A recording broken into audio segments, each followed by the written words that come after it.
Well, that was a truly chaotic match of football. Central Coast Mariners won. Johor Darul Ta'zim from Malaysia 2. Another defeat in the Asian Champions League Elite. As we know, heading into this game, Mariners cannot, unfortunately, qualify for the knockout phase in the Asian Champions League Elite. But still, this was an opportunity for the Mariners to, again, feature in, the highest competition in Asian football at club level, obviously. And also, try and keep the momentum going, or at least gain some form as we head into sort of I guess, like the home stretch when it comes to the A-League, especially at home in front of the home fans. And this game just had everything. I mean, there's some concerns coming out of it, that's for sure, that we have to talk about. We'd love to hear from you guys as well. What was your take on this match, this crazy game of football? That it was a long game too. There was 6 minutes added on for both halves.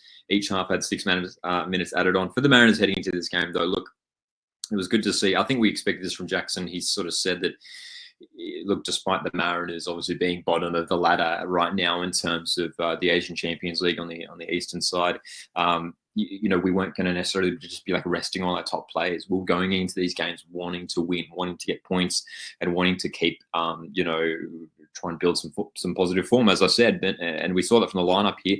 Rue, Sainsbury, Caltech, Moragas, with his first start in a long time. We did see Moragas come off the bench against Glory last Friday. Faisal starting once again, a midfield duo of Eames and Steele. Docker starting, as well as DePizio. DePizio was the other one coming back from injury, again coming off the bench against Glory last Friday, and Edmondson leading the line. So clearly the intent was there from Mark Jackson to go into this game wanting to get a result, wanting to get a win. And I appreciate that, and I think, initially, obviously, we saw Johor Darul Ta'zim, the way that they were controlling the ball, moving forwards, they were playing, with the quality that we've seen a lot of these teams that we've come up against in Asia, where to be real, like, we just have to be honest and just obviously admit that the opposition teams that we're coming up against are just on another level. Obviously, the competitions that they're playing in, and the players they have at their disposal, I should say, are just of a really, really high quality. And it was really difficult for us to get into the game. Then that was even just with 11 players. But there was obviously some things that happened throughout this match that really sort of affected how things panned out. And we can scroll back to that first half. Players on both teams coming off injured, but Edmondson for the Mariners, it was a real concern to see him. He instantly knew something was wrong. It appeared to be a shoulder, maybe a collarbone. We don't know. We'll have to wait and see and get confirmation on that. But he was clearly sort of holding sort of that sort of shoulder region. Hopefully nothing too serious for Edmo, who was obviously out with a fractured eye socket, I believe, for a little while earlier on in the season. So he comes off 34th minute. And then we've got Trent Sainsbury coming off. And that was a concern as well, too, because I think it was just, from memory, it was just like a routine pass of the ball. And all of a sudden he pulled up straight away after that, went to the ground. Was not happy with something. Something obviously didn't feel right for him. And obviously in a game like this where, yes, we want to win, but you don't want to risk Sainsbury playing on an injury, especially when we've got some crucial A-League games coming up in the weeks to come. So look, Harrington gets another opportunity, which is great for him, and then Parach Cullen sent off just before half time. And the concern was as well, I was like, we're running out of substitute windows. That was the crazy thing. It was before half time we'd use all 3 substitute windows, which was just crazy. So look, obviously Pavlicic coming on. DePizio, unfortunately for him, had to make way. And Moragas, who was maybe still getting back to full fitness. Obviously, they will probably didn't want him to play the entire game. So Kazeski had to come on at the same time as well. Obviously, at halftime, we were able to bring on Thea Harris. There's so many changes to the team.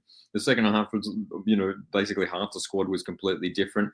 And the concerning one as well towards the end as we had a couple goals. But I do want to touch on Mikael Docker, who did go down after he was, the ball's whacked into his head and he went down. Hopefully he is okay.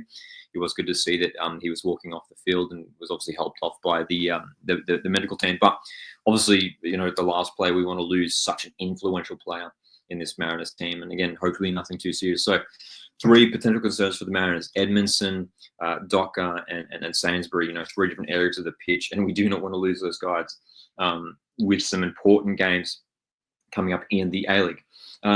So crazy game in that sense, but obviously you had some refereeing decisions that were, the Mariners fans weren't happy with some of the calls that the ref was making.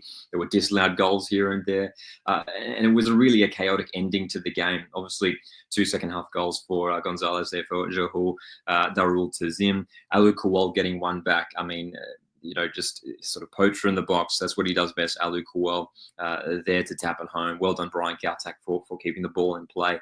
And Kawal, made it really interesting there. Towards the end, it felt like, man, we could probably grab a draw here, which, considering the state of play and what had happened so far in the game, probably would have taken a draw, to be honest. Towards the end there, man, we had some decent chances. We really pushed high up. There was a header late on from that set piece that just went a bit too high. But I'll tell you what, a 2-2 draw would have been crazy. But look at these stats, man, coming from Google. 25 shots for the away team, just 3 for the Mariners. The one shot on target being that goal for Alu Kawal. 25% possession for the Mariners. And again, it comes down to that.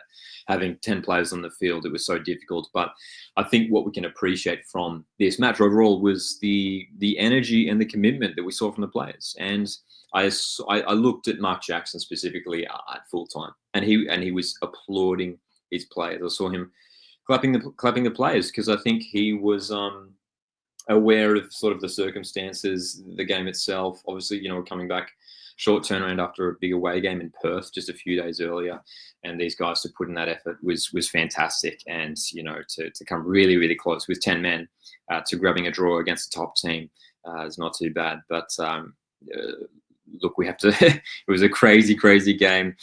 We have to put it behind us now, and focus on the next game away to Kawasaki Frontale. But a 2-1 draw in the end for the Mariners. Just a chaotic game. But again, we got to appreciate the effort the Mariners put in this contest. Quick look at the ladder. I'm recording this at the moment while a couple other games are going on right now in the league phase, but obviously Mariners still, unfortunately, bottom of the league table right now as it stands. We'll see how Ulsan Hyundai go in their game, but potentially Mariners could avoid finishing bottom of the ladder here if we can get a result next week away in Japan. Thanks very much for tuning in. Make sure to drop your thoughts on this Mariners game in the comments down below. Thanks very much for tuning in. My name's Lockie, and I'll see you in the next one.